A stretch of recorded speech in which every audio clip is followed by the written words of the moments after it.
Je pense que là, on a vraiment touché le fond.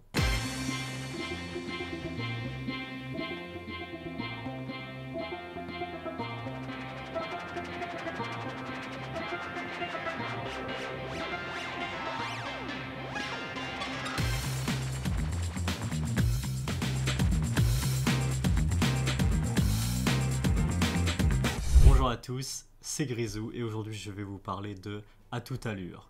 Ai-je aimé ou pas, je vous dis tout dans cette vidéo. Avant de commencer, je tiens à préciser qu'il y aura des spoilers, alors je vous conseille d'aller voir le film avant de voir cette critique. Allez, c'est parti. Elle est officier de sous-marin tactique, il est steward, ils se rencontrent lors d'une escale, mais leur aventure naissante doit subitement s'interrompre. Et le voilà qui s'accroche, qui la suit, qui la colle, comme si on avait le temps d'être amoureuse à bord d'un bâtiment militaire. Reste que l'océan Pacifique n'est pas assez grand pour le décourager, l'océan Arctique non plus d'ailleurs.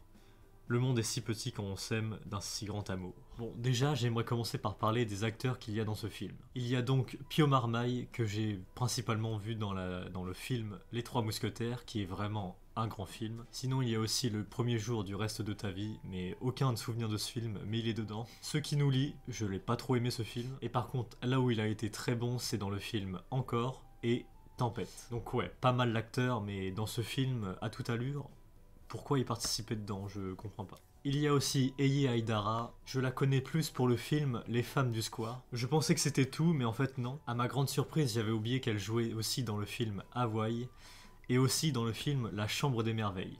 Comme quoi, on en apprend tous les jours. Et aussi, il y a José Garcia, que je connais pour le film Fonzie ou alors À fond. Et il y a aussi d'autres films où il a fait juste des apparitions, mais j'ai pas tous les cités. Mais bref, en tout cas, c'est toujours sympa d'avoir Tony Stark dans un film français du coup. Et concernant le réalisateur qui s'appelle Lucas Bernard, c'est le premier film que je vois de lui, donc je vais voir si ça m'a convaincu ou pas. Tout commence avec une musique typique d'une comédie française. Elle est assez dynamique et elle te met direct dedans. Tu le sens que c'est une comédie française, hein, tu le sens. On fait donc la connaissance de Marco, un steward, et de Marianne, une officier de marine. Leurs chemins se croisent lors d'une escale inattendue, et c'est là que l'enfer commence. Je parle en tant que spectateur. Il y a donc une attirance immédiate qui naît entre eux, enfin disons plutôt magnétisme, car ça a été vraiment très très vite. Hop bonjour, hop petite discussion, et hop derrière le bar, et ça s'embrasse.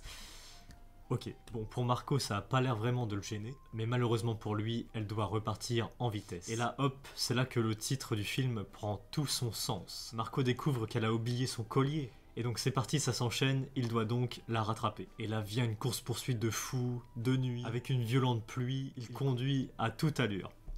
Il ne le sait pas, mais il s'infiltre dans un sous-marin, et puis vient le moment où il commence à comprendre, et là, il est complètement choc-barre. Du coup, le sous-marin démarre et il est donc bloqué dedans. Bon, vous l'avez sûrement compris à la façon dont j'en parle, mais j'ai vraiment pas du tout aimé le film. Et ce, pour beaucoup de raisons. Déjà, c'est une comédie, mais poussée à l'extrême, qui en devient vraiment chiant. Sans déconner, j'ai pas lâché un sourire durant la totalité du film. Alors que pourtant, je suis quand même bon public. Mais en fait, leur jeu de rôle, on dirait vraiment un cours de théâtre pour débutants. C'est comme moi, par exemple, si un jour demain je devenais acteur du jour au lendemain, et bah ça rendrait ça. Les personnages sont vides, sans âme, enfin bref. Le commandant joué par José Garcia, qui est mort aussi de l'intérieur, découvre bien après qu'il y a un passager clandestin. Et hop, petite méditation de Marco, et tout va bien.